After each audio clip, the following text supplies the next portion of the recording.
बिस्मिल्लाहिर्रहमानिर्रहीम। स्टूडेंट्स, आज का जो टॉपिक है वो है फीमेल रिप्रोडक्टिव सिस्टम। और ये फीमेल रिप्रोडक्टिव सिस्टम जो है ये हम ह्यूमन में पढ़ने जा रहे हैं, ह्यूमन बीइंग में, यानी ह्यूमन बीइंग में फीमेल रिप्रोडक्टिव सिस्टम कैसा होता है। And this topic belongs to the chapter 18 of the book 2, I mean the second year. और फीमेल रिप्रोडक्टिव सिस्टम को हम तीन हिस्सों में डिवाइड करते हैं, यानी एक तो ओवरीज, नंबर 2 ओविडक्ट और यूट्रस,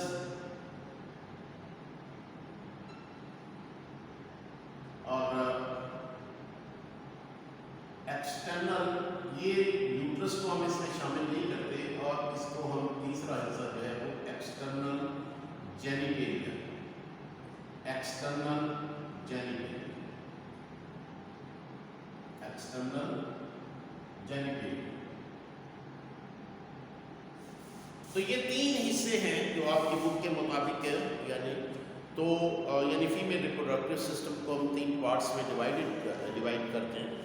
तो हम इनको एक एक करके डिस्कस करेंगे कि फीमेल रिप्रोडक्टिव सिस्टम एक्चुअली है क्या and how does it work. तो हम इसको स्टार्ट करते हैं एक्सटर्नल, क्योंकि एक्सटर्नल जेनिटेलिया जो है इसी से हम स्टार्ट करते हैं कि एक्सटर्नल जेनिटेलिया, फिर उसके बाद हम ओवरीज और ओविडक्ट की और ओवा फॉर्मेशन या ओवम फॉर्मेशन की बात करेंगे, इसको ओवोजेनेसिस भी कहते हैं। तो थोड़ा सा एक्सटर्नल जेनिटेलिया के बारे में, हमारे माशरे में इसको एक टैबू समझा जाता है, मतलब इसको ज़रा कुछ थोड़ा सा शर्म का मामला समझा जाता है, but it's a knowledge and it's not for entertainment purpose, यानी ये नॉलेज है और ये हमारा जो है पार्ट ऑफ सिलेबस है। So we will discuss a little bit about the external genitalia as well. तो फर्स्ट करेंगे ह्यूमन फीमेल की बॉडी है, ये ह्यूमन फीमेल की, या इस तरह से बता देते हैं कि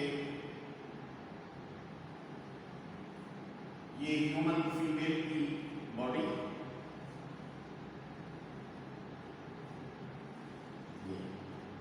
और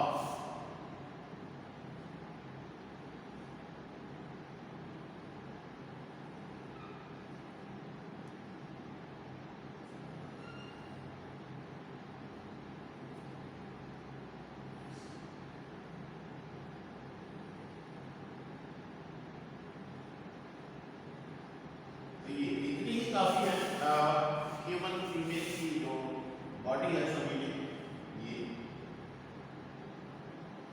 तो इसमें हम लोग डिस्कस करेंगे क्या कि जो एक्सटर्नल जेनिटेलिया है, देखिए एक्सटर्नल जेनिटेलिया जो है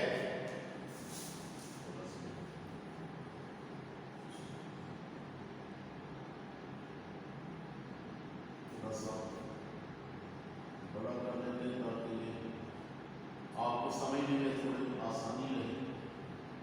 ये तो ये जो फीमेल जेनिटेलिया यानी एक्सटर्नल जेनिटेलिया है, इसमें क्या होता है कि यहाँ पे there are two lips, there are two big lips. ये जो लिप्स हैं, दीज आर टू लिप्स,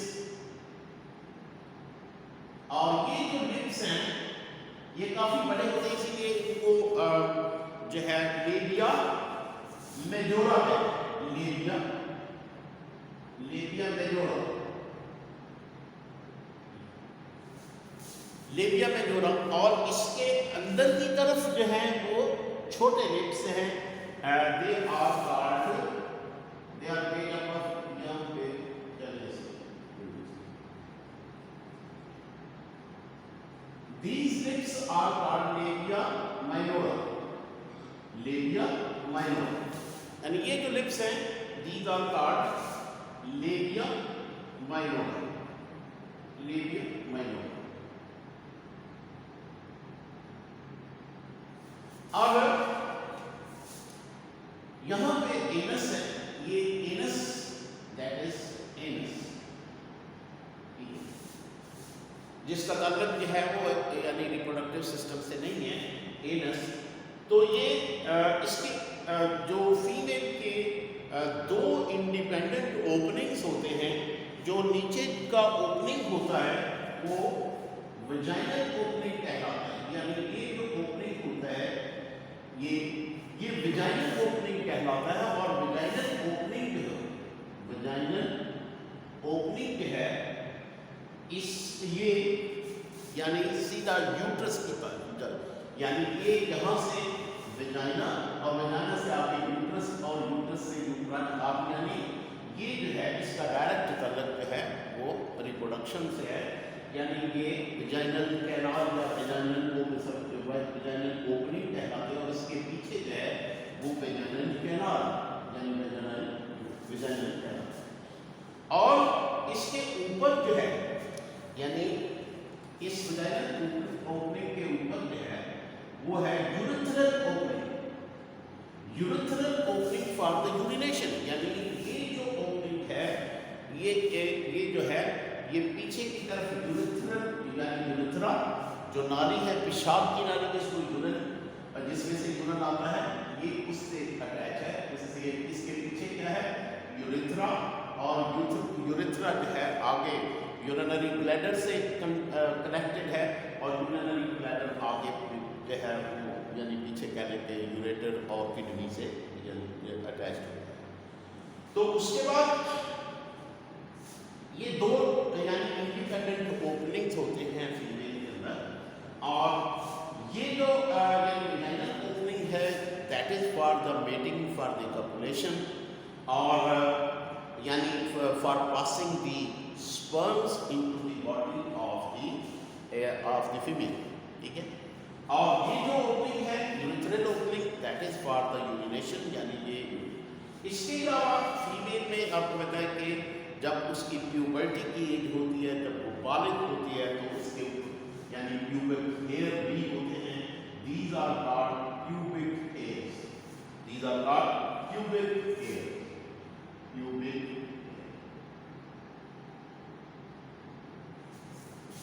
तो ये थोड़ा सा एक्सटर्नल जेनिटेलिया के बारे में, and I think everyone should know about the structure, the external and as well as the internal structure. That was in the external genitalia, external genitalia. वैसे तो इसकी बहुत ज़्यादा डिटेल है, बट आपके लेवल पर इतना ही काफ़ी है। यानी ये जो है एक्सटर्नल जेनिटेलिया कहलाता है। Now we will come to the other part, that is called the ovaries, ठीक है। अब हम ओवरीज की तरफ आते हैं कि ओवरी का स्ट्रक्चर किस तरह का होता है। इसके लिए मैं थोड़ा सा इसको इरेज कर देता हूँ।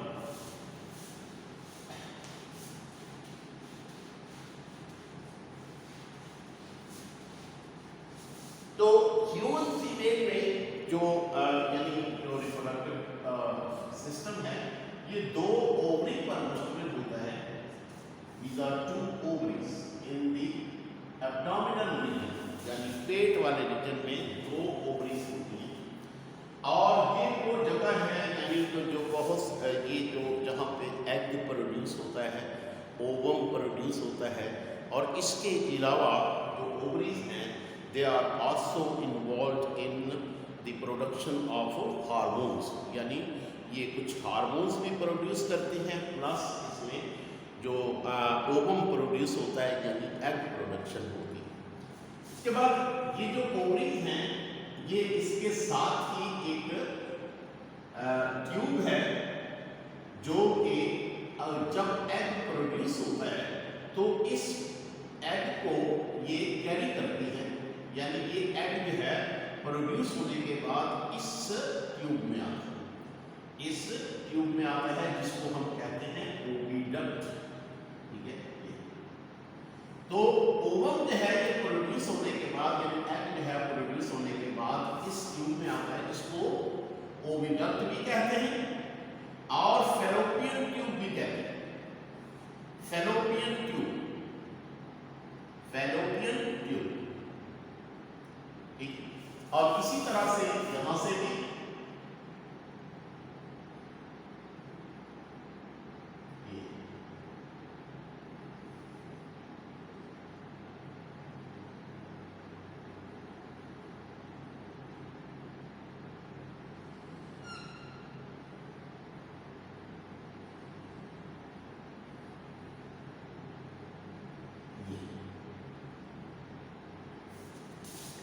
तो यानी ये जो ट्यूब है, ये ट्यूब के यानी कि जो है ये यहाँ पे आती है, जिसको हम यूट्राइन हॉर्न कहते हैं। ये दरअसल यूट्रस है और ये इसके दो हॉर्न्स हैं, और ये जो ट्यूब है यहाँ पे यानी यूट्रस में आके खुलती है, दैट इज यूट्रस। ये जो यूट्रस है इसकी 3 लेयर्स होती हैं। नंबर 1 अंदर की जो सबसे अंदर वाली जो लेयर होती है इसको हम एंडोमेट्रियम कहते हैं। Endometrium, endometrium. और जो इसके सबसे बाहर वाली होती है इसको पेरीमेट्रियम कहते हैं, पेरीमेट्रियम। और जो इसके दरमियान वाली है इसको मायोमेट्रियम, मायोमेट्रियम। तो ये यूट्रस की 3 लेयर्स हैं, यानी एक ब्लू में, एक ब्लैक में, और ये होगी जो सबसे बाहर वाली पेरीमेट्रियम, और उसके दरमियान वाली मायोमेट्रियम, और सबसे अंदर वाली एंडोमेट्रियम, एंडोमेट्रियम। तो ये जो यूट्रस है ये वो जगह होती है जहाँ पे यानी बच्चा पैदा होता है, यानी पैदा से मुराद है कि जहाँ पे डिवेलप होता है। ये जो 9 मंथ्स वो गुजारता है वो दरअसल इस रीजन में गुजारता है जिसको हम यूट्रस कहते हैं। यूट्रस के नीचे जो है, यानी ये जो है यूट्रस, यूट्रस के नीचे जो है एक स्ट्रक्चर होता है जिसको हम सर्विक्स कहते हैं, सर्विक्स।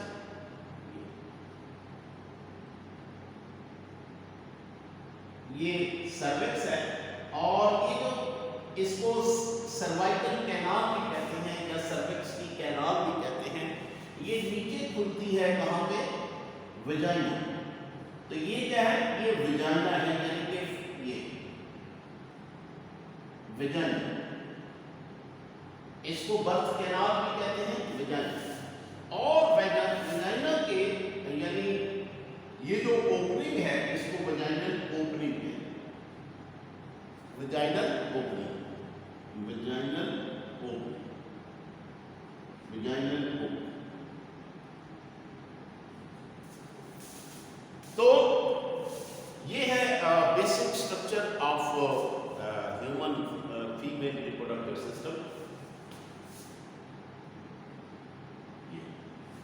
अब ह्यूमन फीमेल रिप्रोडक्टिव सिस्टम जो है, जैसे मैंने पहले भी बताया कि इसमें 2 ओवरीज हैं, और ओवरी का मैंने अभी आपको फंक्शन बताया कि इसके 2 फंक्शन हैं। एक तो एग प्रोड्यूस करना, प्लस इसमें बहुत सारे हार्मोन्स भी रिलीज होते हैं।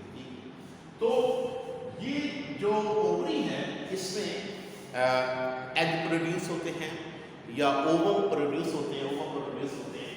तो ये जो ओवरी की बात है, यानी कि बाद से जो ओवम प्रोडक्शन होती है, यानी एग प्रोडक्शन होती है, वो इस रीजन में होती है, आउटर रीजन में होती है। और कैसे? इसके जो सेल्स होते हैं, इस ओवरी के जो सेल्स होते हैं, they are diploid cells, they are diploid cells, diploid, and they are called oogonium, oogonium. इन सेल्स को ओवोनियम कहा जाता है, ठीक है। ये डिप्लॉइड सेल्स हैं, ओवोनियम है, और यही आगे जाके एग प्रोड्यूस करेंगे। कैसे प्रोड्यूस करेंगे?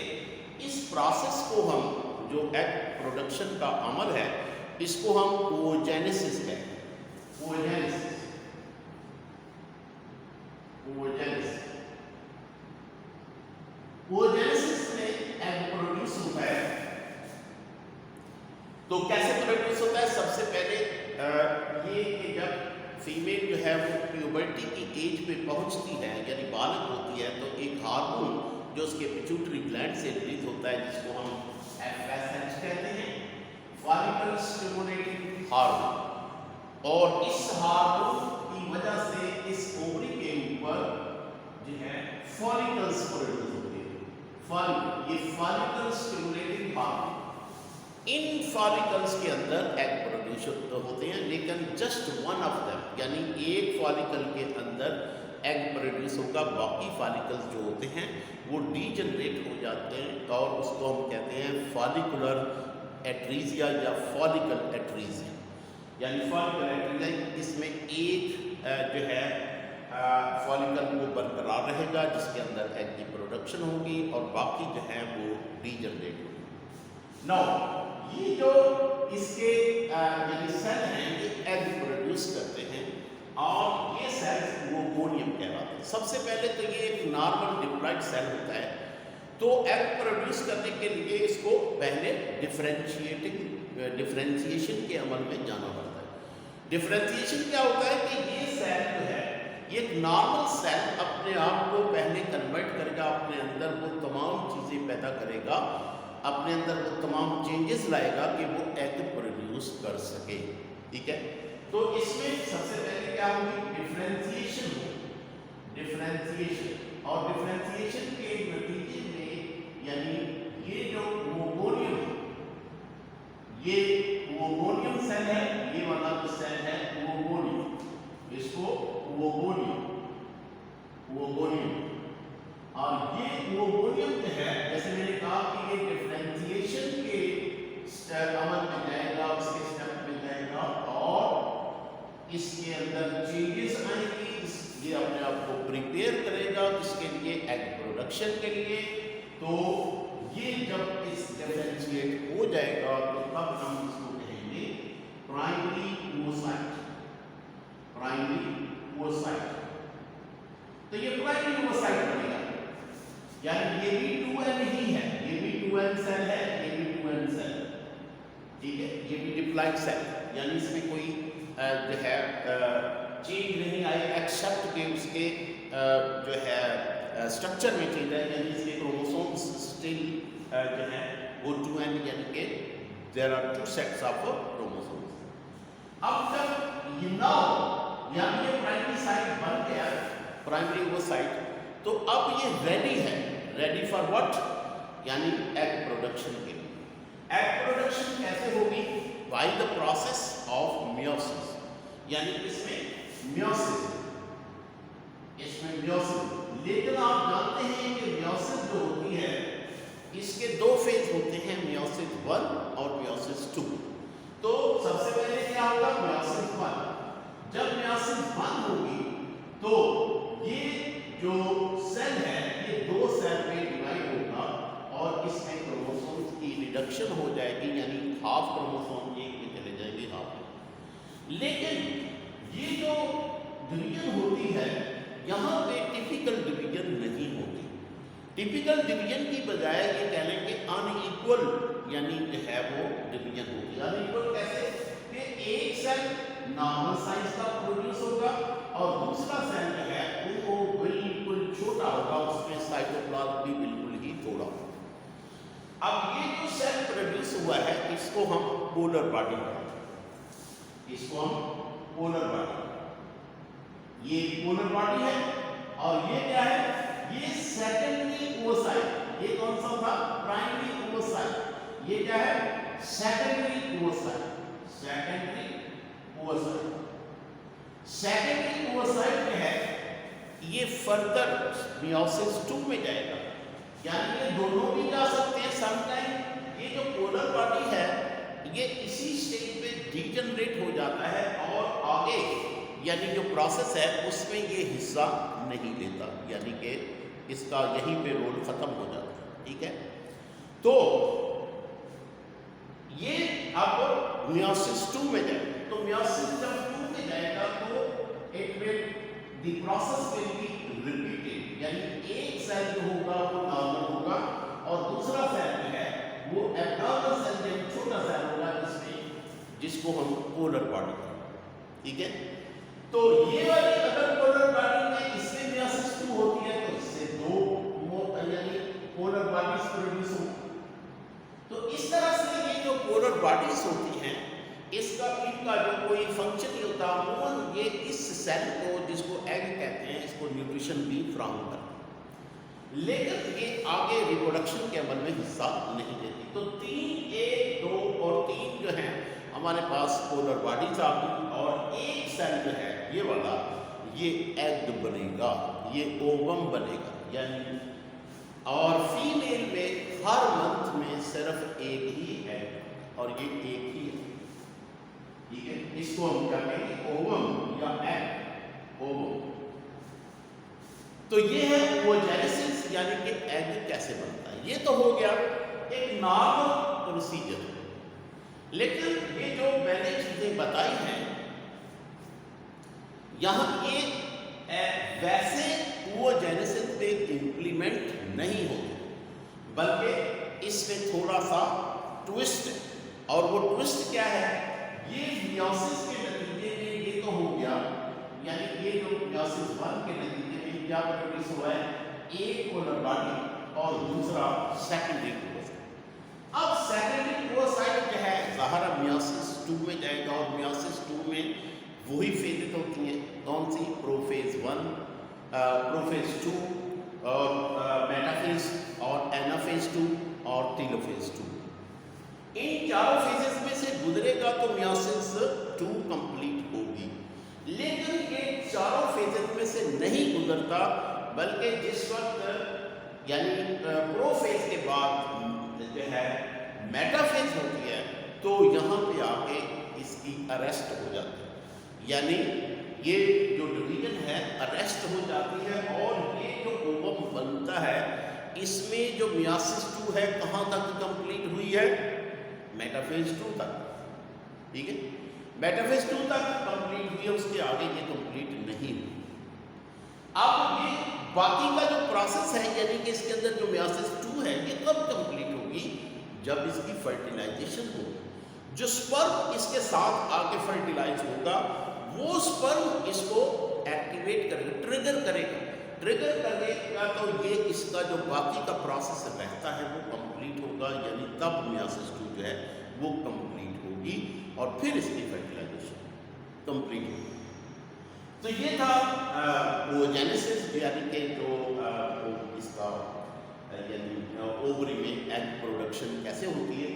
जब एग प्रोड्यूस हो जाता है तो उसके यानी ये एक फॉलिकल के अंदर होता है, और फॉलिकल जो है इसको न्यूट्रिशन फ्राहम करता है। तो ये फॉलिकल के अंदर रहता है, लेकिन ये रिलीज कब होता है, एक हार्मोन जिसको हम ल्यूटिनाइजिंग हार्मोन या एलएच कहते हैं, एलएच, ये कार्पस लूटियम से रिलीज होता है। ये हार्मोन जो होता है ये ल्यूटिनाइजिंग हार्मोन, ये इससे यानी फॉलिकल को रप्चर करता है, यानी जब ये हार्मोन रिलीज होता है तो ये फॉलिकल रप्चर हो जाता है और इसके अंदर से जो एग होता है वो फ्री हो जाता है, निकल आता है। फ्री हो रही एग निकलने के बाद कहाँ पे आ गया है, इसकी ओविडक्ट। अब ये जो ओविडक्ट है ये वो जगह है जो इसका प्रॉक्सिमल पार्ट है, ये वो जगह है जहाँ पे फर्टिलाइजेशन होती है। यानी मेल के स्पर्म जो है जब कॉपुलेशन होती है तो मेल के जो स्पर्म है they travel all the way along to the oviduct. यहाँ पे जाके ये जो एग होता है उसको फर्टिलाइजेशन उसकी करते हैं। बट अगर जस्ट इन केस के यानी जो फीमेल है वो अनमैरिड है और ये कॉपुलेशन नहीं हो रही, तो क्या होता है कि ये एग हर महीने में जो एक दफ़ा बनता है ये ऑल द वे ट्रैवल करके उसकी बॉडी से ज़ाया हो जाता है, ठीक है। लेकिन अगर ये भी बात है कि अगर ये यानी ओविडक्ट से आगे ट्रैवल करके यहाँ पे आ जाता है तब भी फर्टिलाइजेशन नहीं होती। फर्टिलाइजेशन तभी होती है जब ये ओविडक्ट के अंदर होता है। तो ये था फीमेल रिप्रोडक्टिव सिस्टम। होपफुली आपको इसके अच्छे से समझ आ गई होगी। तो चैनल को सब्सक्राइब करना प्लीज़ मत भूलिएगा। Thank you very much.